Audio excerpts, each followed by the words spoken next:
ഇനി റസൂലുള്ളാഹിക്ക് മറ്റു പല രൂപങ്ങളുണ്ട്. ഏതെങ്കിലും ഒരാൾ കഫിയായ ആത്മാവിനെ ഹയാത്താക്കിയാൽ അദ്ദേഹത്തിന് റസൂലുള്ളാഹിയോടുള്ള ബന്ധം എങ്ങനെയായിരിക്കും? കഫിയ വഴിയായിരിക്കും. അതല്ല അക്കഫ വഴിയായിരിക്കും. അപ്പോൾ ഒരാളെ ബന്ധം റസൂലുള്ളാഹിന്റെ ലതായിഫുൽ അക്കഫയോടാണെങ്കിൽ അത് ലതായിഫുൽ കഫീനോടുള്ള ബന്ധത്തേക്കാൾ ഉന്നതമാണ്. അപ്പോൾ അവനവൻ്റെ ഉള്ളിലുള്ള ഏത് ലതായിഫാണോ അവൻ മുനവറാക്കിയിട്ടുള്ളത് അതേ ലതായിഫ് റസൂലുള്ളാഹിയിലും ഉണ്ടാവും സ്വല്ലല്ലാഹു അലൈഹി വസല്ലം. അതിനോടായിരിക്കും ഇതിൻ്റെ ബന്ധം. ഇപ്പം കൽബ് നമ്മൾ മുനവറാക്കിക്കണമെങ്കിൽ റസൂലുള്ളാഹിന്റെ കൽബിനോടെ ബന്ധം വരുള്ളൂ. റസൂലുള്ളാഹിന്റെ റൂഹിനോട് ബന്ധപ്പെടാൻ സാധിക്കൂല, അല്ലെങ്കിൽ ലതായിഫുൽ അനയോട് ബന്ധപ്പെടാൻ സാധിക്കൂല. അപ്പോൾ ഇത് മനസ്സിലാക്കണം റൂഹാനിയത്തിൽ. ഇപ്പോൾ ലതായിഫുൻ നഫ്സ് ശുദ്ധീകരിച്ച ഔലിയാക്കൾ ഈ ഉമ്മത്തിലുണ്ട്. അത്തരക്കാര ഔലിയാക്കൾക്ക് റസൂലുള്ളാഹി സ്വല്ലല്ലാഹു അലൈഹി വസല്ലമയുടെ നഫ്സിയായ രൂപയെ കാണാൻ സാധിക്കുള്ളൂ. അതിൽ നിന്നുള്ള ഇൽമേ കിട്ടുള്ളൂ. അതിൻ്റെ മജ്‌ലിസിൽ പങ്കെടുക്കാൻ പറ്റുള്ളൂ എന്ന് മനസ്സിലാക്കുക. അവർക്കൊരിക്കലും കൽബിയായ റസൂലുള്ളാഹി സ്വല്ലല്ലാഹു അലൈഹി വസല്ലമയുടെ രൂപത്തിലേക്ക് എത്താനോ അതിൽ നിന്നുള്ള ഇൽമ കേൾക്കാനോ അതിൻ്റെതായിട്ടുള്ള അനുഗ്രഹം നേടിയെടുക്കാനോ സാധിക്കൂല. അതിന് അവനവൻ്റെ കൽബ് ശുദ്ധിയാണ്, കൽബ് ജാരിയാവണം. ഇങ്ങനെ പോകുന്ന വിഷയങ്ങൾ ബാക്കിയൊക്കെ തർത്തീബ് ഇതേപോലെ തന്നെ. ഇത് മനസ്സിലായി എന്ന് ധരിക്കുന്നുണ്ട്. ഇനി ഇങ്ങനെ നോക്കുന്ന സമയത്ത് മുകളിലോട്ട് പോകും തോറും എണ്ണം കുറഞ്ഞു വരും. റസൂലുള്ളാഹിന്റെ ലതായിഫുൽ നഫ്സിനോട് ബന്ധപ്പെട്ട ഔലിയാക്കളെ എണ്ണം കൂടുതലായിരിക്കും. കൽബിയായ ബന്ധം സ്ഥാപിച്ചവർ വളരെ കുറവായിരിക്കും. അതേപോലെ തന്നെ റൂഹിയായ ബന്ധം സ്ഥാപിച്ചവർ അതിനേക്കാളും കുറവായിരിക്കും. മുകളിലോട്ട് പോകുന്നതും ഇതാണ് അവസ്ഥ. റൂഹിയായ ബന്ധം സ്ഥാപിച്ച ഒരാൾക്ക് ഉദാഹരണമാണ് നമ്മളെ ഫൈസൽ ഖാനി റളിയല്ലാഹു അൻഹു. അതേപോലെ ലതായിഫുൽ അന അതിനും മുകളിൽ 2 എക്സ്ട്രാ റൂഹിന്റെ കാര്യം നമ്മൾ പറഞ്ഞു. തിഫ്ലുന്നൂരിയും അതേപോലെ തന്നെ ജുസൈത്തുഫിലായി അതുവഴി ബന്ധപ്പെട്ട മഹാനാണ് ഗൗസുൽ അസ്ലം റളിയല്ലാഹു അൻഹു. അപ്പോൾ അവരുടെയൊക്കെ മഖാമ് ഇതിനേക്കാളൊക്കെ വളരെ ഉയരത്തിലാണ്. ഫാത്തിമ റളിയല്ലാഹു അൻഹയെ ഈ ഗണത്തിൽ പെടുത്താത്ത തന്നെ ഔലിയാക്കളുണ്ട്. കാരണം അവർക്ക് ആ ഇൽമ അറിയാത്ത കാരണമാണ്. എന്നാൽ അവരെ മഖാമും അവരെ റസൂലുള്ളാഹി സ്വല്ലല്ലാഹു അലൈഹി വസല്ലമയുടെ ബന്ധം വളരെ വലുതാണ്. ഇതിൻ്റെ അവസ്ഥ എന്ന് പറഞ്ഞു കഴിഞ്ഞാൽ താഴേക്കടിയിലുള്ള ഇൽമിൻ്റെ ആളുകൾക്ക് മുകളിലുള്ളവരെ അറിയുന്നില്ല എന്നതാണ് വിഷയം. അവർക്ക് ആ അനുഗ്രഹത്തെക്കുറിച്ച് അവിടുത്തെ ഇൽമിനെക്കുറിച്ച് മറയിട്ട് കൊടുത്തേക്കാണ്. നമ്മൾ പറയാറുണ്ട്, അറിയാറുണ്ട്, വായിച്ചിട്ടുണ്ട്. സ്വർഗത്തിലും ഇങ്ങനെ തന്നെയാണ് അവസ്ഥ. ഒന്നാം സ്വർഗക്കാരെ വിചാരം എന്തായിരിക്കും? ഞങ്ങൾ ഏറ്റവും ഉന്നതരാണെന്നുള്ളൊരു വിചാരം അവർക്ക് ഉണ്ടായിരിക്കും. കാരണം അതല്ല, മുകളിലും സ്വർഗക്കാരുണ്ട് എന്നറിയുമ്പോൾ, സൗകര്യങ്ങളുണ്ട് എന്നറിയുമ്പോൾ ഒരുപക്ഷെ അവർക്ക് സന്തോഷത്തിൽ കുറവ് സംഭവിക്കാം. അതിൻ്റെ പേരിൽ അവർക്ക് ആ ഇൽമു ഒരു അനുഗ്രഹമാണ്. ഓരോ സ്വർഗത്തിലും ഇത് തന്നെയാണ് അവസ്ഥ. അവനവൻ്റെ മുകളിലുള്ള ആളുകളെ ഒരുപക്ഷെ അവരറിയില്ലായിരിക്കാം, പക്ഷെ താഴെയുള്ളവരവർക്കറിയാം. ഇതേപോലെ ആത്മീയതയിൽ താഴെയുള്ളവരെ മുകളിലുള്ളവർ അറിയുന്നുണ്ട്, പക്ഷെ മുകളിലുള്ളവരെ താഴെയുള്ളവർ അറിയുന്നില്ല. അതിൻ്റെ പേര് താഴെയുള്ളവർ മുകളിലുള്ളവർ എന്ത് ചെയ്യും? കാഫിറാക്കും, മുനാഫിക്കാക്കും. അതുകൊണ്ടാണ് സാധാരണക്കാർ മുസ്ലിങ്ങളെ തെറ്റിദ്ധരിക്കുന്നത്, മുസ്ലിങ്ങൾ മൂമിനീങ്ങളെ തെറ്റിദ്ധരിക്കുന്നത്. അവർ മൂമിനീങ്ങൾ എന്താക്കും? മുനാഫിക്കാക്കും, കാഫിറാക്കും. മൂമിനീങ്ങൾ എന്ത് ചെയ്യും? ഔലിയാക്കളെ കാഫിറാക്കും. ഔലിയാക്കൾ ഫക്കീറന്മാരെ കാഫിറാക്കും, ഫക്കീറന്മാർ ആശിക്യങ്ങളെ കാഫിറാക്കും. ഇങ്ങനെ പോകുന്ന അവസ്ഥയാണിത്. എല്ലാവരും എന്നല്ല പറഞ്ഞത്, ഇതിൻ്റെ ഒരു വശം പറഞ്ഞതാണ്. നമ്മൾ ഈ ഒരു മാപ്പ് വെച്ച് മൊത്തത്തിലുള്ള ജനറൽ ഐഡിയ ഉണ്ടാക്കിയെടുത്താൽ നമ്മൾ സൂക്ഷിക്കേണ്ട കാര്യങ്ങൾ സൂക്ഷിക്കാൻ പഠിക്കും, ഏറ്റവും മിനിമം. കാരണം ആവശ്യമില്ലാത്ത കാര്യങ്ങളിൽ ഇടപെട്ടുകൊണ്ട് അഭിപ്രായം പറയുന്നതിൻ്റെ പേരിലാണ് പലരെയും ഈമാൻ തെറ്റിപ്പോകുന്നത്. അത് അവനവ പഠിച്ച ഇൽമിൽ ബറക്കത്തില്ലാത്ത കാരണമാണത്.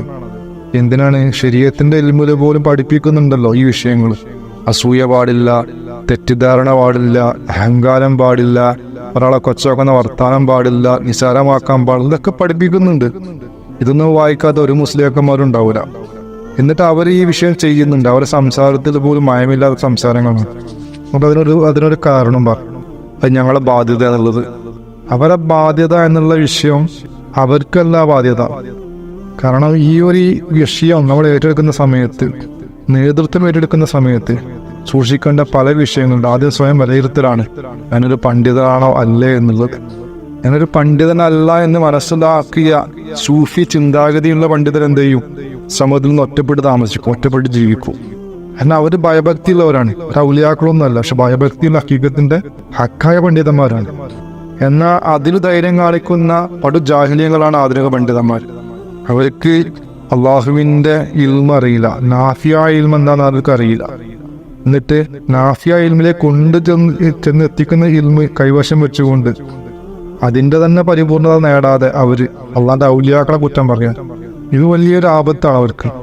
നമുക്ക് വിഷയത്തേക്ക് തിരിച്ചു വരാം. അപ്പോൾ റസൂലുള്ളാഹി സ്വല്ലല്ലാഹു അലൈഹി വസല്ലമയുടെ വിവിധങ്ങളായ ആത്മാക്കളോട് വിവിധങ്ങളായ തരത്തിൽ ബന്ധമുണ്ട്. അപ്പോൾ ഓരോ ഔലിയാക്കളും ഓരോ മർത്തബയിലാണ്. ആ മർത്തബ ഇങ്ങനെയാണ് റസൂലുള്ളാഹി സ്വല്ലല്ലാഹു അലൈഹി വസല്ലം ബന്ധപ്പെട്ട് നിൽക്കുന്നത്. അപ്പോൾ ഇതിനെ നമുക്ക് പലതരത്തിൽ പറയാം. ലത്തീഫ നഫ്സിന്റെ വിലായത്ത് എന്ന് പറയാം, അല്ലെങ്കിൽ നാസൂത്തിയായ വിലായത്ത് എന്ന് പറയാം, നാസൂത്തി ഔലിയാക്കൾ എന്ന് പറയാം. ലത്തീഫായ കൽബുമായി ബന്ധപ്പെട്ട ആളുകൾ കൽബിന്റെ മക്കാമിലുള്ള വിലായത്ത് എന്ന് പറയാം, അല്ലെങ്കിൽ കൽബിന്റെ ഔലിയാക്കൾ എന്ന് പറയാം, അല്ലെങ്കിൽ മലക്കൂത്തിയ ഔലിയാക്കൾ എന്ന് ഉപയോഗിക്കാം. റൂഹിയായ ബന്ധം സ്ഥാപിച്ചവർക്ക് റൂഹിയായ ഔലിയാക്കൾ എന്ന് പറയാം, അല്ലെങ്കിൽ ജബറൂത്തിയ ഔലിയാക്കൾ എന്ന് പറയാം. അതിലുള്ള ഷെയ്ഖിനാണെങ്കിൽ ജബറൂത്തിയ ഷെയ്ഖ് എന്ന് പറയാം. അതിനടിയിലേക്കുള്ള ഷെയ്ഖാണെങ്കിൽ മലക്കൂത്തിയ ഷെയ്ഖ് എന്ന് പറയാം, നാസൂത്തിയ ഷെയ്ഖ് എന്ന് പറയാം. ഇങ്ങനെ എല്ലാ വിഷയത്തിലും ഡിഫറെന്റ് കാറ്റഗറി ഉണ്ട്. പക്ഷെ ഇതിനെക്കുറിച്ച് അറിയാത്തവർ പരസ്പരം എന്ത് ചെയ്യും? തെറ്റിദ്ധരിക്കും. തെറ്റിദ്ധാരണ കുഴപ്പമില്ല, തെറ്റിദ്ധരിക്കുന്നത് ഇൽമിന്റെ അഭാവം കൊണ്ടാണ്. പക്ഷെ തീരുമാനം എടുത്തുകൊണ്ട് ഒരു നാസൂത്തിയ വലിയ മലക്കൂത്തിയ വലിയനെ കുറ്റം പറഞ്ഞു കഴിഞ്ഞു കഴിഞ്ഞാൽ, അല്ലെങ്കിൽ ഒരു മലക്കൂത്തിയ വലിയെതിരെ ആളുകളെ തിരിച്ചു കഴിഞ്ഞു കഴിഞ്ഞാൽ നാസൂത്തിയ വലിയന്റെ വിലായത്തിന് ഇഷ്ടപ്പെട്ടു. ഇതൊക്കെ ഗൗരവം പിടിച്ച വിഷയങ്ങളാണ്. കാരണം വസീല എന്ന രീതിയിൽ പ്രവർത്തിക്കുന്ന ഔലിയാക്കളുണ്ട്, മലക്കൂത്തിയ വസീൽ, ജബറൂത്തിയ വസീലൊക്കെ ഉണ്ട്. ഒരു കർമ്മം മുകളിലോട്ട് പോകണമെന്നുണ്ടെങ്കിൽ അത് മലക്കൂത്തിയ വസീലയിലൂടെ പോകണം. അതുവഴി പോകുന്ന വലിയനെ നമ്മൾ തെറ്റിദ്ധരിച്ചുകൊണ്ട്, അല്ലെങ്കിൽ അദ്ദേഹത്തെ കൊച്ചാക്കിക്കൊണ്ട്, കുറ്റം പറഞ്ഞുകൊണ്ട് നമ്മൾ ചെയ്യുന്ന ആരാധനകളൊന്നും അള്ളാഹുവിലേക്ക് എത്തിപ്പെടില്ല. ഇതൊക്കെ വളരെ ഗൗരവം പിടിച്ച വിഷയങ്ങളാണ്. കാരണം ഷെയ്ഖുൻ ഗൗസുല്ലാഹുവിൻ്റെ ഒരു കഥയിൽ പറയുന്നുണ്ട്, അദ്ദേഹം വുളു പിടിക്കുന്ന സമയത്ത് ഒരു പക്ഷി ശബ്ദം ഉണ്ടാക്കിക്കൊണ്ട് മോളിലൂടെ വട്ടമിട്ട് പറഞ്ഞ സമയത്ത് അദ്ദേഹത്തിലേക്ക് നോക്കി. ആ ചെറിയ ദേഷ്യം കാരണം, ജലാലയത്തിന്റെ ഹാല് വന്ന കാരണം പക്ഷി അടിയിലേക്ക് വീട് പടഞ്ഞുകൊണ്ട് മരിച്ചു. അത് കണ്ടുകൊണ്ട് അദ്ദേഹം വാവിട്ട് കരഞ്ഞു. ആ കരച്ചിൽ കണ്ടുകൊണ്ട് മുരീദന്മാർ ചെന്നുകൊണ്ട് എന്തിനാണ് ഒരു പക്ഷി ചത്തുപോയത് അങ്ങ് ദുഃഖിക്കുന്നതെന്ന് ചോദിച്ചു. ആ പക്ഷി ചത്തുപോയതല്ല ഞാൻ ദുഃഖിക്കുന്നത്. ഞാൻ ദുഃഖിക്കുന്നത് എൻ്റെ ഉമ്മത്തിൽപ്പെട്ട ആളുകൾ എന്നെ ചീത്ത പറയുന്നതിലൂടെ, എന്നിലേക്ക് കുറ്റാരോപണം നടത്തുന്നതിലൂടെ അവരെ ഈമാൻ ഇതേപോലെ തെറിച്ചു പോവും എന്നുള്ള വിഷയം ആലോചിച്ചുകൊണ്ട് കരഞ്ഞതാണ് എന്ന് പറഞ്ഞു. ഇപ്പോൾ ഗൗസുല്ലാഹുവിനെ കുറ്റം പറഞ്ഞു കഴിഞ്ഞിട്ടുണ്ടെങ്കിൽ ഏതൊരു വലിയ ആവട്ടെ, ഏതൊരു മുരീദാവട്ടെ, അവനവൻ്റെ ഈമാൻ പോയി പോകും. പക്ഷെ വലിയത് പറയൂല, കാരണം വിലായത്തിന്റെ ഹലുകാർക്ക് ഈ വിഷയം അറിയാം.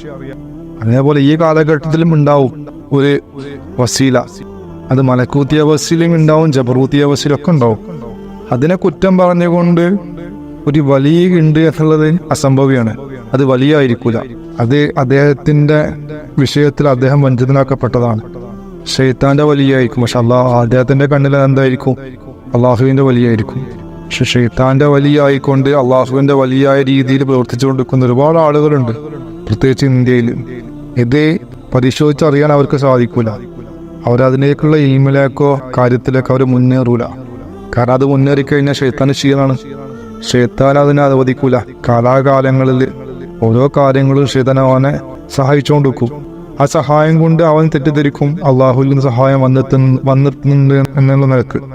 ഈ വിഷയങ്ങളൊക്കെ അതേപോലെ ഷെയ്ത്താൻ കൈയടക്കി വെച്ചിരിക്കുന്നത്. പക്ഷേ ഇവിടെ ഇനി നമ്മൾ മനസ്സിലാക്കേണ്ട ഒരു വിഷയം എന്ന് പറഞ്ഞു കഴിഞ്ഞാൽ, ഇപ്പോൾ റസൂലുള്ളാഹി സ്വല്ലല്ലാഹു അലൈഹി വസല്ലമയുടെ സഹാബത്ത്, ഈ സഹാബത്ത് റസൂലുള്ളാഹി സ്വല്ലല്ലാഹു അലൈഹി വസല്ലമയുടെ ജിസ്മാനിയായ സുഹബത്ത് കിട്ടിയവരാണ്. എന്നാൽ ആ കൂട്ടക്കാരിലെ ചില ആളുകൾ, ചില സഹാബത്ത്, അവര് റസൂലുള്ളാഹിന്റെ മുമ്പിലിരിക്കുന്ന അതേ സമയം തന്നെ റസൂലുള്ളാഹി സ്വല്ലല്ലാഹു അലൈഹി വസല്ലമയുടെ നഫ്സിനോടും കൂടി ബന്ധപ്പെട്ടവരാണ്, അതിന്റെ സുഹബത്ത് കൂടി കിട്ടിയവരാണ്. ഈ മറ്റൊരു കൂട്ടക്കാര് റസൂലുള്ളാഹി സ്വല്ലല്ലാഹു അലൈഹി വസല്ലമയുടെ കൽബുമായും കൂടി ബന്ധപ്പെട്ടവരാണ്. അങ്ങനെ പല തരക്കാരുണ്ട് സ്വഹാബത്തിൽ. പക്ഷെ ജിസ്മാനിയായ സുഹബത്ത് ആ കാലഘട്ടത്തിലുള്ളവർ മാത്രം പരിമിതമാണ്. കാരണം ആ ഒരു 23 കൊല്ലം കൊണ്ട് മാത്രം കിട്ടിയവർക്ക് കിട്ടുന്നുള്ളൂ.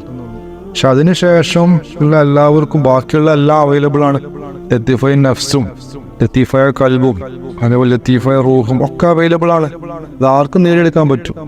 എന്നാൽ അത് നേടിയെടുക്കുന്നവര് ലത്തീഫായ നഫ്സിനേക്കാളോ അല്ലെങ്കിൽ ജിസ്മാനിയ സ്വരൂപത്തിനേക്കാളോ മോശക്കാരല്ല, അവരെക്കാൾ ഉന്നതരാണ്.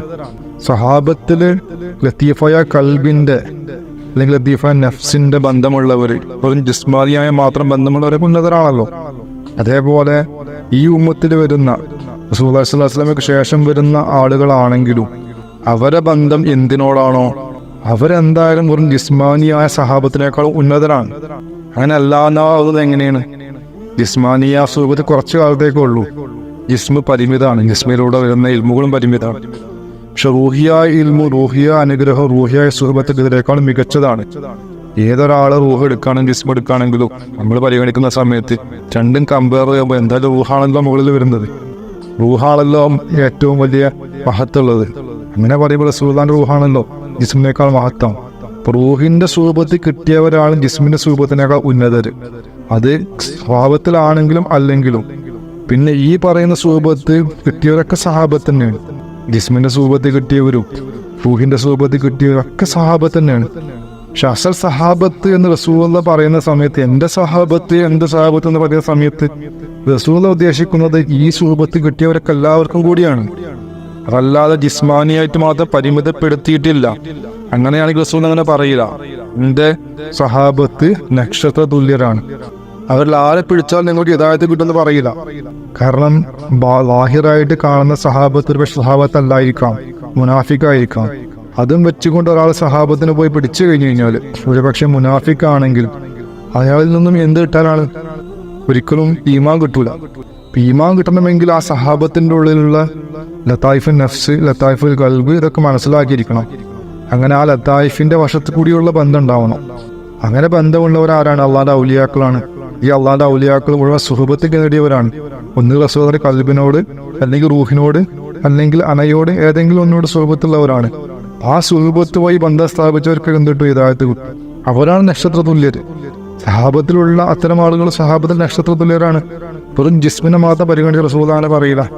അങ്ങനെ പറഞ്ഞു കഴിഞ്ഞാൽ ഈ നിയമത്തിനെതിരായിട്ട് വരും. ഇന്നത്തെ വിഷയം കൂടുതൽ അധികമാക്കുന്നില്ല. അതിന്റെ ബാക്കി ഭാഗം കൂടി ചർച്ച ചെയ്യാൻ ഇൻഷാ അല്ലാഹ് അടുത്ത ദിവസം.